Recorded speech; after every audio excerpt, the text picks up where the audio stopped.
сен енді сахнаға шыққан уақытта Қара кесекпен сені салыстырды. Мен жайлы кімдер не демет. Өнер Алхамға ақша келіп жатыр ма? Хикаямды 40 мың теңгеге саттым. Алмаған ғой. 2-3 әншіге жіберген, прям ән сұрап жүрген. Брат, менікі емес деп. Содан кейін ответ жазбай қалып даже ше. Ән де мәңгілік емес, ақша да, атақ та ештеңе мәңгілік емес қой. Құдай берем десе 1 секунд, алам десе де 1 секунд. Главное адамдық жоғалтпау керек қой. Үйленгенсің ба негізі? Мен айта алмаймын ол нәрсені. Үйленген, үйленбедім, үйлендім деп. Оны теманы жапқам бұрын. Саған ең көп жазылатын хейт? Қазаққа ұқсамайсың дейді ғой. Біреулер айтады, құтырдау мынау қазақтың жерінде дейді. Прям жылап қалғым келеді ғой ондай ше.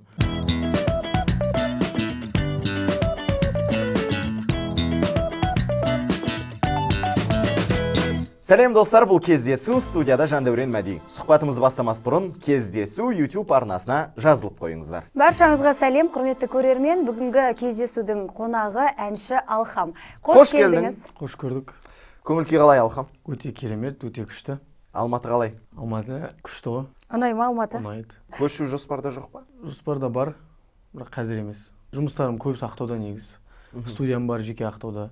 Сондықтан да Ақтаудамын көбінесе. Енді Алхам сізді сен де берейін, Алхам сені шақырудағы себебіміз мынау TikTokта, YouTube'да тарап жатқан бұл Хикаям ән туралы. Жалпы ол ән қалай шықты? Қалай шықты? Хикаям деген ән осыдан декабрь айында шықты, желтоқсан айында. Көптен бері ән жазбай қойдым, 2 айда жүрдім ән жазбай. Студияға бармай, кішкене бір күйзеліске ма, бірдеңе түсіп кеттім өзім. Тым жазбай шығармай жүріп, үйде компьютер ойнап отқан жерімнен шыққан ән ғой. Бір шаршап, бәрінен шаршадым, бәрінен шаршап кеттім.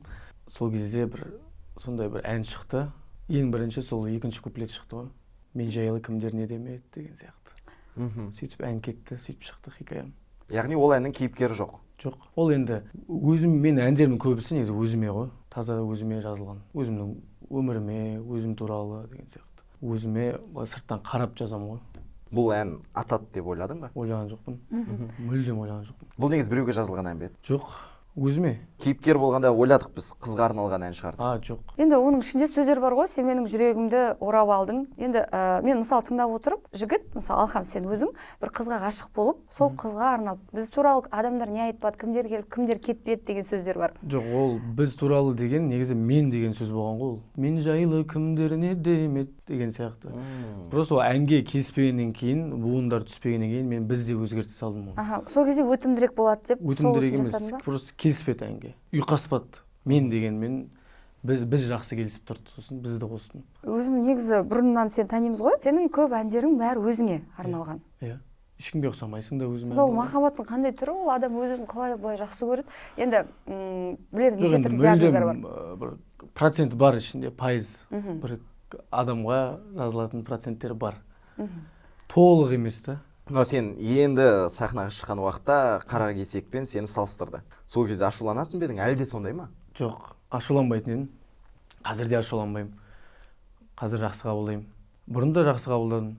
Бірақ та енді болатын бір неге мен өзімнің нәрсем жасап жатырмын ғой деген сияқты. Мен еңбегім қайда сонда деген ойлар болатын, бірақ өтіп кеттім. Қазір мүлдем ондай көп көрмеймін, ондай әңгімені де, комментарийде ондай көрмеймін. Мүмкін өзімнің немді қалыптастырғаннан болар, жаңағы өзімнің әндерімді сол қазір қатты ондайға мән бермейді екенмін. Ашуланбаймын. Алхам, сен бұған дейін өзің туралы, жалпы шығармашылығың туралы ашып сұхбат бермеген екенсің. Білуге бола ма кездесуді қазір тамашалап отырған көрермен үшін ақпарат? Жалпы Алхам қашан өнерге келді, неден басталды оның барлығы? Мен бала кезден айтам ғой енді. Кішкентайымнан ән айтам, әнге қызығам, мектепте жүргенде сондай белсенді болып ән айтып жүрдім. 2019-20 кезінде мен уже жас бастадым ғой өзім. Прям сөз жазып. Карантин кезінде? Карантиннен бұрын. Карантин кезінде уже шығардым. Карантиннен бұрын жазып жүрдім. Бірақ шығармайтын. Менде қатты бір дискомфорт болатын әнге ше, ән шығаруға деген қалай болады. Мен жараса ма маған о нәрсе деген сияқты. Сөйтіп тәуекел етіп шығарып бастадым. Аллаға шүкір жақсы басталды сол кезден бастап. Бірінші шыққан әнің? Кавермен бастадым ғой мен. Бірінші каверлер жазып бастадым. Ең бірінші сол сені ойламаған күнім болмады деген көрші мемлекеттің әні бар. Сол әнді қазақшаға аударып 1-2 жерін сол әнді шығардым. Ал ең бірінші жеке әнім ол ешкімге ұқсамайсың. Енді ол әнге алдағы уақытта міндетті түрде тоқталамыз. Алхам әнші ме, әлде рэп орындаушы ма? Екеуі деп те айта алмаймын. Мен орындаушымын жай ғана. Мен әншімін деп те өзімді айта алмаймын. Рэп орындаушымын деп те. Мен жай ғана орындаушымын. Өзім жазам, өзімнің әндерімді, соны орындап халыққа ұсынамын. Әнші дегенге әлі өзімді істемеймін. Ол әнші деген ол оған жауапкершілік болу керек, әнші деген нәрсеге. Мен әлі өзімді кәсіби әнші ретінде көре алмаймын. Қандай тақырыпта ән айтпайсың? Айта беремін негізі. Әртүрлі тақырыпта болса, бірақ жаза алмаймын әртүрлі. Жаңағы сөзге не болсын?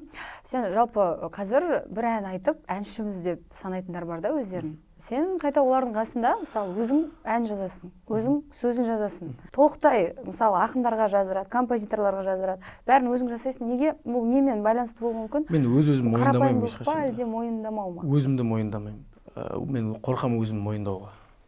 Мені адамдар мойындаса сол болады маған. Әнші деп, композитор деп, ақын деп өзімді айта алмаймын. Өзімді өзім мойындасам қорқамын, бір не істеп кетем ба деп сондай. Расслабить етіп кетем ба, может, мен әншімін, мен композитормын деген сияқты. Сондықтан да сол нәрсені өзіме принцип қылып ұстағанмын. Мені адамдар мойындасын. Мен өзімді өзім мойындамай ақ қояйын деп.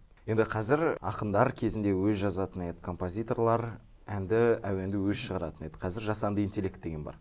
Көмегіне жүгінесің бе? Мен бірде бір әнімді жасап көрмегенмін жасанды интеллектпен. Кірдім, қарадым, бірақ шығып кеттім. Қызық болды енді негізі. Бәрі көп адам сонымен жасап жатқаннан кейін жаңағы приложениесі бар ғой айфонда. Қызық болды негізі, көрсем бе екен деп. Бірақ кіргеннен кейін уже ол нәрсеге тәуелді болып қалсаң біттің сен. Ол ертең жабылып қалса, сен уже жаза алмай қаласың ештеңе. Соған тәуелдісің сен, ол саған жазып береді, ол саған жасап береді бәрін. Күнде сонымен істеп жүргеннен кейін сен уже ол кетіп қалса бір күні сен ештеңе істей алмай қаласың. Мен сол үшін ол нәрсені удалить етіп тастадым, қолданбаймын ол нәрсені. Неге тәуелдісің? Неге тәуелдісің? Вниманиеге шығар. Вниманиені қатты жақсы көремін. Сол нәрсеге ғана тәуелдімін. Внимание ол енді халықтың тарапынан ба, әлде халықтікі бөлек қой. Қыздардың тарапынан ба? Жоқ, ондай емес. Енді жақын адамдардың вниманиесін қатты керек етемін өзіме бір зарядка сияқты ше. Телефонның зарядкасы сияқты. Жақындарымның, бауырларымның, достарымның. Халықтікі ол бөлек, халықтікі енді. Бауырларым деп қалдың? Үйдің кенжесісің? Иә, ең кішкентайымын. 7 қыздан кейінгі 7 әпкем бар. Солардың внимание сол основном. Қалап тұрамын постоянно. Енді кішкентайымнан еркелетті ғой апаларым, сол әпкелерім. Содан кейін қазір есейіп кеткеннен кейін уже олардың да отбасы бар деген сияқты. Көп внимание бөлмей қалады кейде. Сәл мұңайып қаламын бүйтіп. Мен ұмытып кеттім ма деп. Өнерге кім көмектеседі көп? Қай жағынан? Қаржылай. Бұрын сол әпкелерім көмектесті, жезделерім, 7 жездем бар ғой, 7 жағымда. Керемет. 7 қарақшым бар. Қарап тұрады. Сол кісілер көмектесті, болмаған кезде қатты қол ұшын созып. Әке-шешем қазір енді шүкір өзім аяққа тұрып, өзім жасап жатырмын бәрін. Бірақ ол кісілерге алғысымды ешқашан да ұмытпаймын, жақсылықтарын жасаған. Енді бір жақсылығы болады жаңа болмай қалған кез. Ол қай кез мысалы? Өнерден ақша жоқ, мысалы. Мен ақша таппадым ғой. Қанша жыл? Көп. Мен 25-те шығар музыкада, жоқ 24-те. 24-тің аяқтары уже. Әннен ақша тауып бастадым, точнее. Менің де ақша табу мақсатым емес негізі өнерде. Мүлдем ол нәрсеге мен қарсымын даже түбегейлі. Өнерде ол ақшаға не істеу деген. Ол өнер деген халыққа ұсынғым келеді мен тек. Ішімдегі нәрсені, өзімнің шығарған әндерімді халық тыңдаса, қошеметтесе, шапалақтаса, сол маған ақша. Енді әрине, бірақ та ешкім де тегін жүргісі келмейді ғой. Сол 2024-тің аяғында уже концерт болып, тойға да шықтым, сөйтіп ақша тауып бастадым ғой. Тойда қаянда айтатын едің? Ешкімге ұқсамайсың мен шақырады көбісі. Сол вальске, 2 жастық вальсіне. Сонымен шығып жүрдім. Содан кейін уже той көп болды. Сосын жаңағы кішкене темповый әндер жазып бастадым. Билететін, ешкімге ұқсамайсыңнан кейін тағы 2 ән айтамын, билейтін. Тойский әндер ма? Тойский деп айта алмаймын. Deep House стилінде ғой. Кермеді? Иә. Ертегіден деген сол тойға жақсы кетті. Сосын Алхам, сенің қолын жайып сұрап тұр деген бір әнің бар. Иә? Жалпы сол ән бар, одан кейін ешкімге ұқсамайсың деген сияқты. Сосын хикаям әні хит болып кетті да, мысалы. Сен бір сезім бола ма іште? Бәрін өзің жаздың, сөзіңде, әнінде болады кейде бір аян беріп түсіңде, мысалы. Ол қалай келеді деймін да, бір шабыт деген дүние. Ол әндер, мысалы, қазір 100 ән жазып, біреуде хит болмайтын бір әншілер бар, мысалы. Ол енді білмеймін, хит болады деп, қалай хит болатынын айта алмаймын. Енді хикаямды да мүлдем ойлаған жоқпын. Мен тек қана ән шығармай қойдым. Сосын өз-өзімнен ұялдым. Мен не істеп жүрмін? Мен қоя салайын или бұл жұмыс. Мен хикаям сенесіздер ме? Мен ең соңғы әнім болған ғой. Мен шынымды айтайын, соңғы әнім. Осыны шығарам, болды. Мен уже таусылып бара жатырмын, уже бітіп бара жатқан кезімде. Өмірімде де бір жағдайлар болып, мүмкін емес болып көрінді маған уже. Бұл жұмыс жасап жатқан жұмысым. Мен қоя салайын деген жерге келдім. Ең соңғы бір ән шығарайын. Даже қасымдағы достарыма да айтып жүрдім. Соңғы әнім болады, соңғы әнім болады жігіттер деп. Олар да жаңағыдай қой қума деген сияқты нәрселер айтты. Қоймайсың сен деп. Бірақ ішімде сондай нәрсе болды. Соңғы әнім осы хикаям болады. Хикаямда болған жоқ, аты басы Моэма болды ғой негізі. Сол әнді шығардым, жаздым. Прям сразу жаздым сөзін, бір 20 минутта қателеспесем жазып тастадым. Ертесіне студияға бардым. Тек тез бітті бұның жұмысы, хикаямның. Мистикаға сенесің ба? Әдетте былай болды, мен болды, бұдан кейін ән айтпаймын деген кезде сол кезде ән мысалы атып кетеді. Иә, солай ғой негізі өмірде. Мен негізі бұрын сұхбаттарды көремін ғой, әншілердің, кейбір әншілердің көбісі солай айтады екен сұхбатта. Соңғы әнім болған, біреулер Алматыдан қайтып бара жатқанда осыны айтамын, Алматыдан кетемін деп ше. Мен сол кезде сенбейтінмін. Бұл құрастырылған нәрсе сияқты деп ше, андай біртүрлі болып. Шынымен көзім жетті ғой сол нәрсеге. Ең соңғы әнім деп сол хикаямды шығарып. Ана ырымы жаман да мысалы. Ең соңғы әнім деп айтқан. Одан кейін ән шықты ма? Иә. Одан кейін 10 шақты ән қазір шығып тұр уже. Яғни шабыт келді. Соңғы деген сөз айтпауға тырысу керек дейді ғой енді. Қорықпайсың ба ол сөзді айтудан? Қорқамын. Мен қатты қорқамын соңғы деген. Біз өткен батыс турға шықтық қой. Маңғыстауды аралап. Батысты сол кезде де соңғы концертте андай жігіттер айтып отыр. Біздің ертең соңғы концерт дейді. Айтамын ғой, соңғы деп айтпаңдаршы деймін. Уже айналама айтып жүрмін да. Соңғы деп айтпаңдаршы.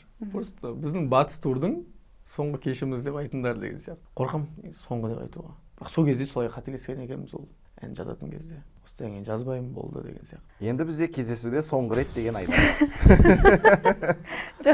Ол былай ғой, мысалы бұрынғы болған дүниелер қазір еске түсіреміз да.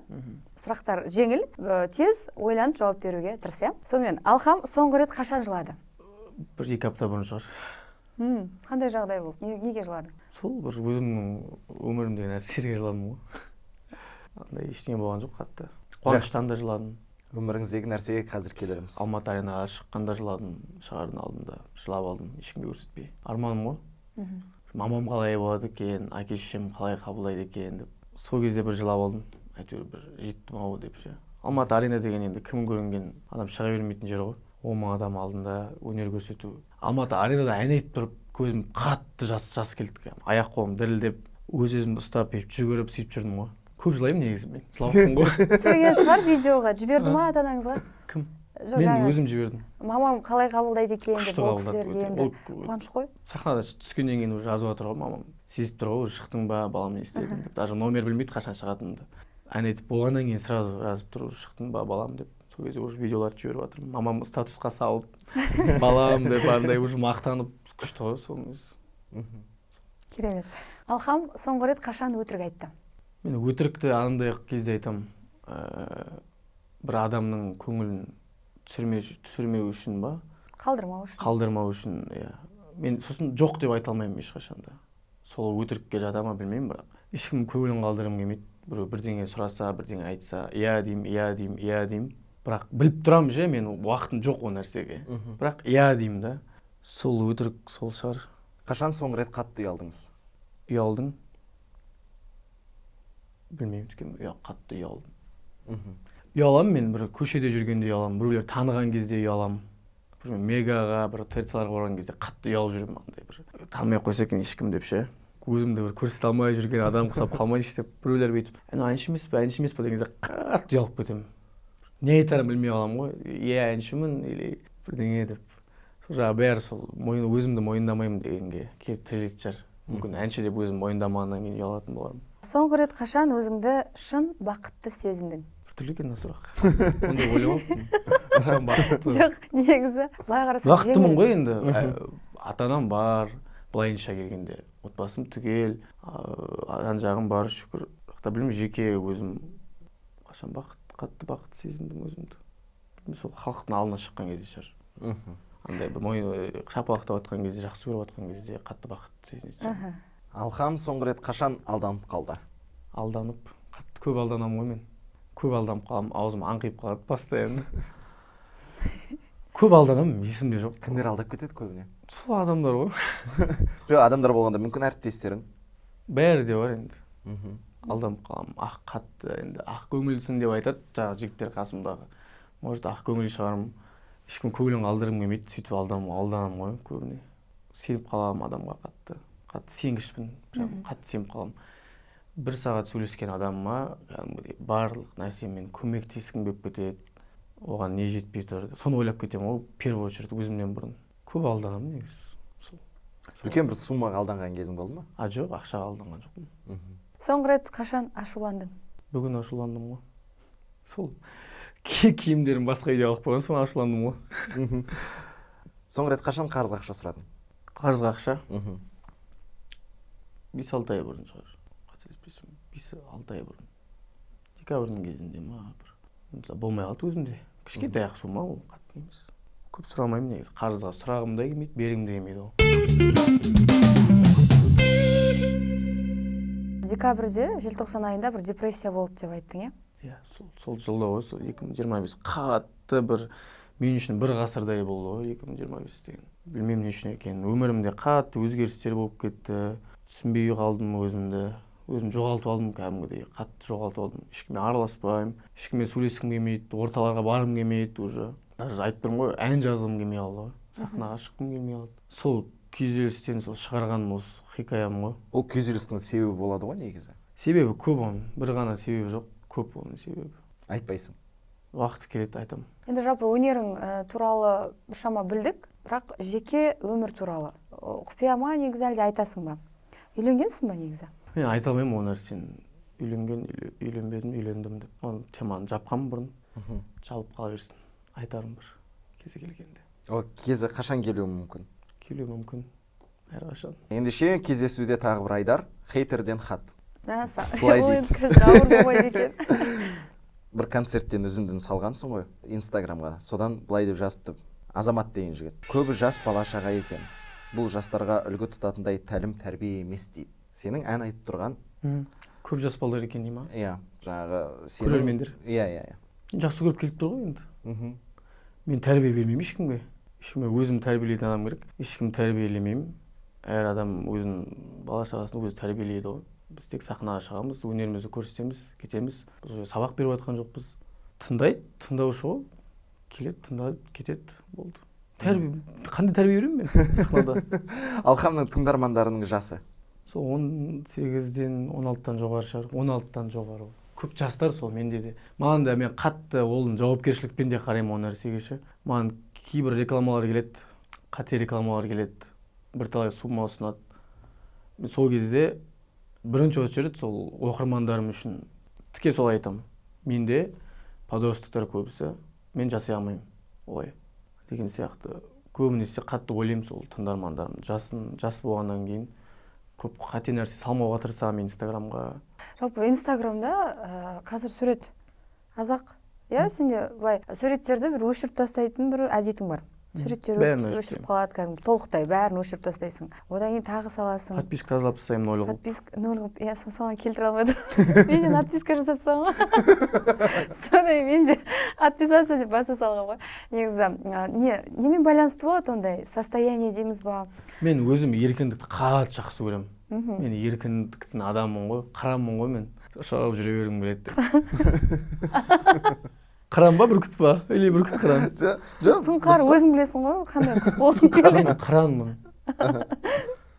Еркіндік жақсы көремін. Біреу келіп, анау мынандай, сенің мынауың дұрыс емес деп айтса қабылдаймын. Бірақ ол қандай тонмен айтты. Егер ол қатты андай бір түрлі маған жаны ашымайтын тонмен айтса, өзінің жеке, өзіне ұнамайтын нәрсе болып тұрса, соған кетіп қаламын ғой мен. Бәрін жоқ қылып жіберемін, тастап жіберемін, өзімді тастап жіберемін. Саған ютубта болсын, инстаграмда болсын, жалпы кез келген әлеуметтік желіде ең көп жазылатын хейт? Қазаққа ұқсамайсың дейді ғой.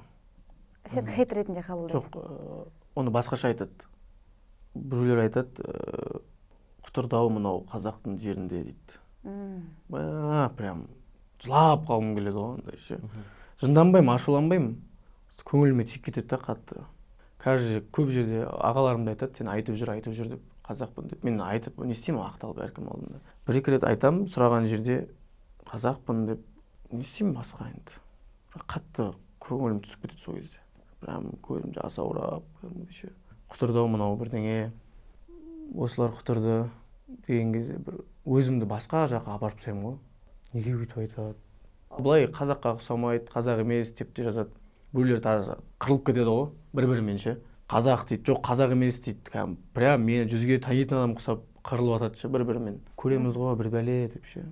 Сол кезде қатты біртүрлі болып қалдым. Енді мысалы жақында да сол үлкен фестивальде айтты, әнін бәріңіз танисыздар, бірақ түрін өкінішке қарай танымайсыздар деген сияқты дүниелер айтылады. Сол кезде ренжімейсің бе? Шын ғой, әндерім танымал өзімнен қарағанда. Әндерің мысалы танымал, түрі танымал әншілерден тыңдалымы 10 есе 20 есе көп мысалы. Иә. Несправедливость көп қой негізі бұл жұмыста, біз жүрген жолда. Айсыбын айтайын, аны айтып, мынаны айтып. Бірақ та ол нәрсеге ренжімеймін. Ол дұрыс, өзім де айтамын әр жерде. Турға шыққан кезде де айттым. Әндеріміз өзімізден танымал, сол халыққа кім әндерді орындайтынын көрсеткіміз келді деген сияқты. Жақсы ғой ол нәрсе. Дұрыс айтады әкесі. Өнер Алхамға ақша келіп жатыр ма? Жаңа өзің айтып қалдың 2025-тен былай қарай. 24-тен. Өзің қалағандай табыс тауып жатсың ба қазір? Иә, шүкір Аллаға. Мен көп андай не істемейтін адаммын. Қызыға бермеймін көп нәрсеге ше. Кредит бар ма? Кредит бар. Бірақ қатты қызықпаймын жаңағындай. Бірдеңе сатып алу, шоппинг, ақшаны жинау. Главное сол отбасым жақсы өмір сүрсе, аш болмасақ, киіміміз түгел болса болды. Үй ше? Үй бар ма? Үй бар, Ақтауда, иә. Жеке өзім үй сатып алған жоқпын әлі. 30 жылдан қалмай алуым керек болып тұр. Алғым келіп тұр. Үй алып күшті. Бірақ та сол қызықпай тұрмын ғой сол нәрселерге. Көрдіңіз ба? Машинаға қызықпаймын. Үй алып бір андай бір болады ғой, үй алып қояды 2-3 үй. Ондайға қызықпаймын. Даже телефонымды өзім алған жоқпын ғой. Қызықпаймын да ондай нәрсеге. Сол үшін де жаңа ақша түседі, сол мамама жіберіп тастаймын. Директорымда жүреді, әндеріме жұмсаймын жаңағы.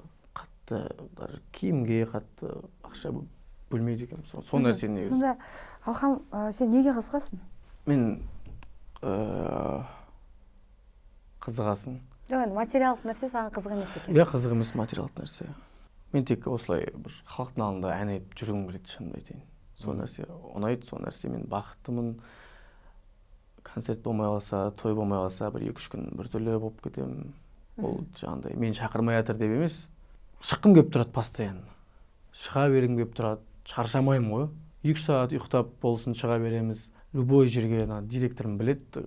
1 сағаттық ұйқымен 24 сағатта 1 сағат ұйықтап шығып кете береміз. Мен сондаймын. Ал мені бір жерге барып келейік деп тұрғызса, мен тұрмаймын. Любой нәрсе, өмірімде маңызды болсын, маңызды емес болсын. Именно саған қазір жетте тұру керек десе, болды, мен тұрып аламын. Сондаймын. Жүгіріп кетемін. Ұйқым қанып, өзімен өзі солай. Айтпақшы, тур қалай өтті? Тур өте күшті өтті. Бүкіл қалада аншлаг болды. Көп стоящий орындар сатылып, сол моменттерде күшті бақытты болып жүрдім. Шынайы жақсы көретін тыңдармандар келеді ғой концертке. Ал былай кешегідей фест, анау-мынау қонақ болып барған концерттер ол әркім тыңдарманы бөлініп тұрады. Ал концертте уже сенің шынайы тыңдармандарың келеді, сен көресің бәрін, сезесің. Турда неше түрлі оқиғалар болады ғой, қызықты. Иә. Сондай бір оқиға болған шығар. Болды. Мен турда бірінші бастаймын концертті. Ашам кешті. Сол кезде бір қаланың, бір ауылдың аты бар, айтайын ба екен, айтпасам ба екен. Бір ауылдың атын басқаша қылып айтып жіберемін ғой. Осындай, қош келдіңіздер деп. Музыканттар қапталымда отыр, видеограф ортада жүр. Зал деген толып тұр. Стоящий орындар былай. Ине шаншар орын жоқ деп айтады ғой. Сондай екінші өлең кетіп отқан кезде ауылдың атын басқаша айтып жіберемін ғой. Прям прикольно айтып жіберемін, прям ондай. Сол кезде жаңа видеограф күледі бірінші. Оны күлгенін естеймін. Содан кейін мына жақ күледі. Мен ән айтып тұрмын. И мен күлемін ғой. 20 минут тоқтай алмай сахнада күліп тұрдым. Кешірерсіздер бірдеңе деймін де күліп жіберемін. Не яқтам, күліп жатыр балалар. Сөйтемін да мен 5 ән айтуым керек. 3 әнімді айтамын да кешірерсіздер мен қазір келемін деймін де кетіп қаламын ғой. Далаға шығып күліп аламын. жарты сағаттай күліп жүрдім сол қателескеніме ше. Далаға шығып қайта су ішіп, сахнаға шыққан кезде де есіме түседі ғой сол. Қайттан шықтым ғой, зорға тұрмын ғой. Прям ішім қатып баратыр, өлең айта алмай жатырмын. Еще кейбір жерде живой айттым, кейбір жерде аппаратураға байланысты ғой, қалалардың. Қатты қиын болды. Ең қызығы сол болды ғой. Сахнада күліп 20 минут жаңағыдай есім жоғалтып, прям көзім жас болып, қарайған халық қарап тұр. Ендеше дәл қазір сұхбатты көріп отырған көрермен міндетті түрде біздің YouTube арнаға жазылуды ұмытпаңыз. Және қоңырауды басыңыз, келесі шығарылымды өткізіп алмас үшін. Кездесуде тағы бір айдар, ол TikTok тренд. TikToktағы бір трендті сізбен ойнаймыз, ол бүгін норм стрём. Яғни норм немесе стрём деп жауап беруіңіз керек. Болды. Тек фонограммамен ән айту. Стрём. Пиар үшін хайп жасау. Норм. Көлікте тек өз әндеріңді тыңдау. Стрём. Тыңдай алмаймын. Сүйіктің телефонын тексеру. Стрём. Сахнада әннің сөзін ұмытып қалу. Норм. Әйелі күйеуінен көп ақша тапса. Стрём. Өте. Тойға шығу. Норм. Сіздің әніңізді біреу рұқсатсыз орындаса. Стрём. Сахнаға мас болып шығу. Стрём. Стрём.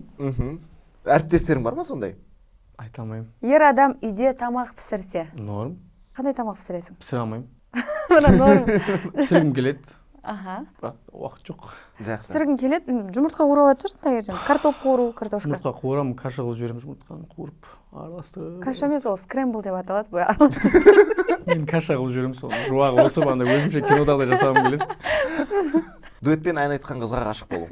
Стрём. Осымен норм стрём, яғни TikTok тренд айдары аяқталды. Енді Алхам қай әнші қызбен дуэт жазғысы келеді екен? Қазір соны анықтап алайық. Алхам, саған сұрақтар қоямыз. Сұрақтар емес, қыздардың атын айтамыз. Сен солар таңдайсың, иә? Сонымен бастаймыз. Аяу ма әлде Зируза ма? Екеуін де ұнайды. Жоқ, Біреуін біреу таңдау керек. Зируза. Зируза. Зируза. Жақсы, Зируза әлде Балжан Бидаш? Зируза. Зируза ма әлде СС Зируза ма әлде деме. Зирузамен ба әлде де. Зируза ма әлде СС Сабина ма? Зируза әнші ғой енді, Зирузамен. Зируза әлде Дарикор? Зируза. Зируза ма әлде Құланару ма? Құланару. Әдемі көзбен баурағаның ұнайды. Баян Мақсатқызының проектісі. Құланару. Құланару әлде Баян Сұлу? Баян Сұлу.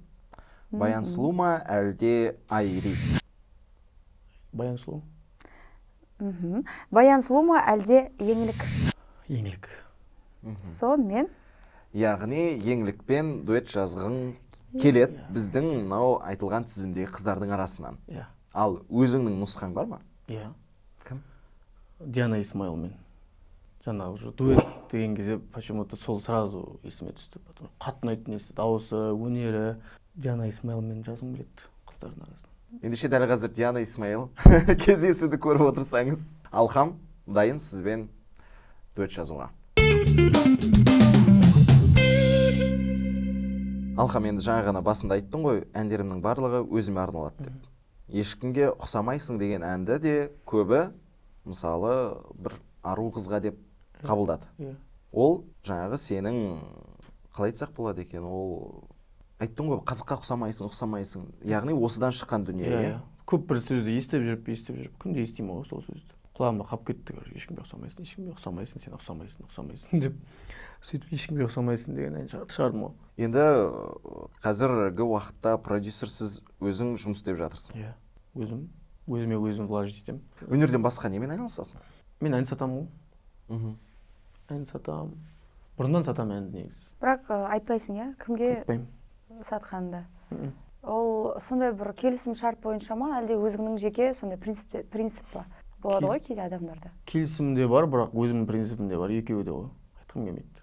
Ол кісілер өздері айтады ғой. Жақсы. Неге?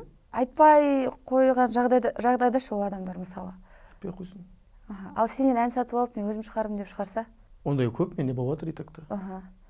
Мен айтамын, неге өйтіп жазасың деп. Ренжімеші деп құтылады ғой, болды. Не дейсің оған, уже шығып бірақ сатқаннан кейін, ақшасын алғаннан кейін ештеңе демейсің, иә? Кейбіреулер болады, сол андай қылып, сағындай қылып айтады ғой. Сені жазамыз, маған керек емес неге жазылған. Жазамыз, айтып жүреміз жүрген жерде. сен де жас болдың ғой, сен де жүрдің ғой біраз, брат, бершейші деп жаңағы бағасын түсіріп. Бергеннен кейін жаңағындай нәрсе жасайтындар көп та. Солай алады әнді, сондай өтінішпен сұрап алады да, жаңағындай нәрсе жасайды да артынан. Өзім жаздым, уже тиктокта хит болып кеткеннен кейін басқаша нәрселер айтып, алқам қатысы жоқ, даже маған қарсы шығып деген сияқты. Әнді бердім ба болды ғой қойшиш деп. Жаздым енді, брат, неге олай айтасыздар деп. Өзіме қарсы шыққандар да болды. Әнді алдық ба болды ғой. Бірақ алдында олай айтқан жоқ та, өтініш басқаша болды. Ештеңе демеймін, оны миымнан шығарып тастаймын сразу. Десем, уақыт, энергиям ғой. Олар сенен кіші жастар ма, әлде үлкендер ме? Үлкен де бар, кішісі де бар. Үлкен ғой, көп сөйтіп жасайтындар. Кішкентай жігіттерге, жаңа өзімнен кішкентайларға қатты көмектескім келеді ғой. Прям бір көріп тұрамын душаларын ше, әнші болғысы келеді, не істегісі келеді. Өзім жүрдім ғой кезінде. Ақшам жоқ, ән жазамын, бірақ шығара алмаймын. Сол өзімді қоямын да орныма, солардың орнына. Сөйтіп былай аяқта бере салған кездерім болды. Өзің баға айт, соған ал деген кездерім де болды. Например, қанша болса да бермесең де разымын деген кездерім болды. Білемін ол нәрсе қандай қиын екенін өзім. Ол этаптан өттім, потому что еш нәрсе мәңгілік емес қой. Главное, соны ұмытпау керек та. Ән де мәңгілік емес, ақша да, атақ та, ештеңе мәңгілік емес қой. Құдай берем десе 1 секунд, алам десе де 1 секунд. Главное, адамдық жоғалтпау керек қой. Яғни соны енді біліп тұрсыз, иә, мысалы, атақ та, танымал да ол мәңгілік емес екен. Бірақ сіз қазір бәрібір де материалдық дүниелерге жұмыс істеу керек сияқты, қазірден бастап. Соны жасай алмай жүрмін ғой. Қасыма адам керек бір сондай. Сен ақшаны яққа жібер, мынаны яққа жібер дейтін. А то мен мүлдем ойламайды екен. Менің ойым сол ән жазу кіріп кеткен ғой баспен сол творчествоға. Сол нәрсе негізі ойлау керек, сол көлік алуым керек, машина алуым керек, үй алуым керек деген сияқты. Бірақ та білмеймін, қатты қызықпаймын ондай нәрсеге. Ең қымбатқа сатқан әнің? 650 мың ғой. 650 мың танымал блогерге саттым. Қазақстандағы. Бірақ айқай болып кетті ғой. Ән өтпеді ма, сондай болды, короче. Айта алмады ол кісі. Шынымды айтайын, ешқандай да хейт емес, жамандағаным емес. Дұрыс айтып шықпады да. Содан кейін әнді аласың ау қайтадан, хотя бы жарты ақшамды бершейші деген сияқты. Қалай беремін мен? Айттым, брат, басқа әндері бар, былай бере салайын тегін деп ше. Білмеймін, блогерлердің ән айтуынан білмеймін мен. Айта алмаймын. Шын таланттар көрінбейді ғой. Бірақ сіз өнер көрсеткен фестивальдерде блогерлер ән айтты. Жоқ, күшті айтатындары бар. Дауысы бәрі күшті, әндері де күшті. Например, Бота Мияның әнін мен қатты жақсы көремін. Әлі шықпады, или шығайын деп жатыр. Илхан деген бауырымыздан сатып алған ғой. Күшті орындап шыққан прям. Бірақ көп әндері бар, бір тиктокта анда-мында жүреді. Маған ұнайды. Еще жастардың көбісі соларды тыңдайды. Білмеймін, мен өзімді тыңдасын деген мақсатта емес, бірақ та шын талантты жігіттер солардың кесірінен көрінбей қалып жатыр да. Әркім өз нәрсесін жасау керек деп ойлаймын. Блогерлігін жасасын. Әнші әнін айтсын, биші биін билесін. Айтпақшы, өзіңе алып қалғың келген әндер де болған. Алып қалғың келген деген ғой. Яғни саған тапсырыс беріп қойды, мына әнді мен алам деп. Бірақ нәтижесін көрген уақытта, мысалы, студияда отырасың ғой, жасап жатқан уақытта, мына әнді өзіме алып қалам ғой деген сияқты. Болды ондай. Бірақ енді берем мен. Все равно. Кейбір сөздерін алып қалады шығармын. Өзіме ұнап қалған. Мен әнді сататын кезде бір саталатын ән мынау деп жазбаймын әнді. Никогда ше. Мына әнді сатуға жазам, мынаған жазам деп өйтіп не істемеймін. Хикаямды мен 40 мың теңгеге сатқам. Сенесіздер ма? Хикаямды 40 мың теңгеге сатқам. Алмаған ғой. 2-3 әншіге жіберген, прям ән сұрап жүрген. Неге 40 мың теңге? 40 мың теңге қажет болма. Жоқ. Түсіріп тастағам ғой бағасын да атамайшы. 100 деймін, 100-ге алмайды. 200 деймін, 200-ге алмайды. Брат, 80-ге ала салшы деймін ғой. Алмайды, короче. Мен уже айттым ғой, қоям деп тұрмын ғой әнді. Либо шығарам, либо қоям, бүйтіп жүр басым. Айтам, мен, короче, 40 ала салшы деймін. 20-ға ала сал. 20-дан түсірген жоқ маймын сол хикаямды.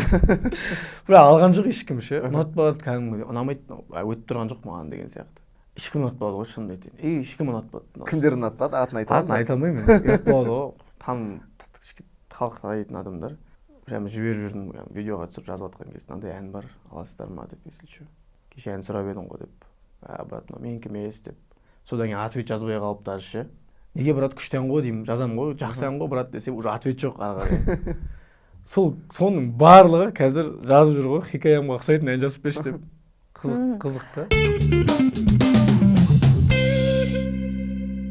Біз бізде соңғы айтар кездесуде ашық микрофон деп аталады. Яғни дәл қазір камераға қарап отырып, ішіңде, мысалы, өмірде айта алмайтын дүниені камера арқылы жеткізсең болады. Кімге не айтасың? Мамама айтамын. Мамама үлкен рахметімді айтамын. Кешірім сұраймын көп нәрселерім үшін.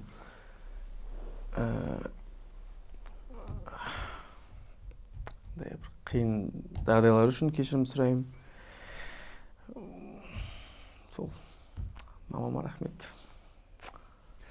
Бүгін бізде кездесуде қонақта болған әнші, бірақ әнші емеспін деп айтады, орындаушымын дейді, рэпер емеспін дейді. Алхам, көп рахмет келгеніңе. Сізге рахмет үлкен. Қуаныштымын. Алхам, саған көп рахмет. Кездесуде кездескенше аман сау болыңыздар, достар. Сау болыңыздар. Сау болыңыздар.